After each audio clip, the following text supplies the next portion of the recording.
Raziskovalno vprašanje za ta članek se je nanašalo na določljivke trajnostnega vedenja potrošnikov, pri čemer nas je zanimal tako odnos do naravnega okolja, kot tudi družbena odgovornost.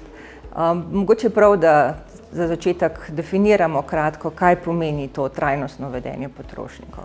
Pomeni, da se potrošniki v svojem vedenju zavedajo dolgoročnih posledic svojega vedenja, se pravi nakupov, in vedenja, ki vpliva tako na naravno kot na družbeno okolje.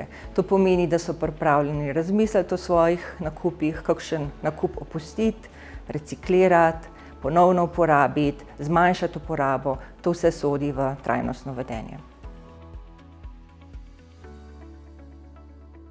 Kar se tiče posebnosti, to je del doktorata Maje Hosta, mlade raziskovalke Maje Hosta, in objavljena je bila v letu 2021, ima pa v tem trenutku že preko 80 citatov na Google Scholar, kar pomeni, da je kar nadpovprečno citirana in kaže na nek način na vpliv te raziskave.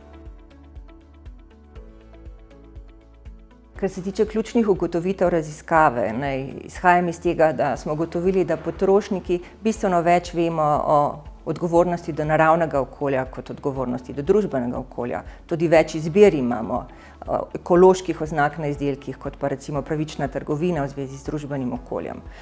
Izpostavili smo glavne dejavnike, ki vplivajo na odgovorno vedenje potrošnikov. To so v prvi vrsti zaskrbljenost, osebne norme, etične obveze, kar govori o tem, da so potrošniki, ki se trajnostno vedejo, takšni po svojih osebnostnih značilnostih v prvi vrsti. Potem šele sledi usmerjanje s strani tržnikov in z vidika ozaveščanja v različnih medijih. To je zelo zanimivo vprašanje. V osnovi gre za akademsko raziskavo, ki pa ima za ciljno skupino kljub temu menedžerje, ki skrbijo za predstavljanje trajnostnih izdelkov, to so recimo lahko tržniki ali pa tudi kakšni komunikatorji na tem področju.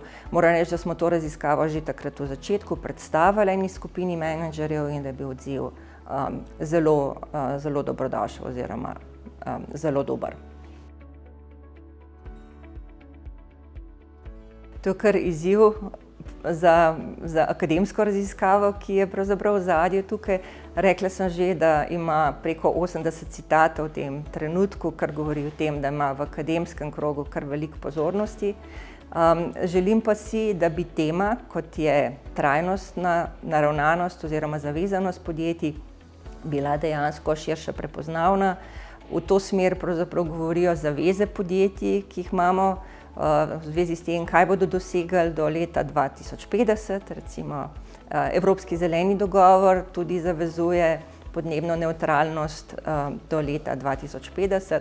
Poleg tega pa ta raziskava opozarja tudi na odgovornost do družbe, to se pravi na tudi odgovorno korporativno upravljanje, skrb za razmere na delovnem mestu, tako da poleg ekološke odgovornosti opozarja tudi na družbeno odgovornost podjetij.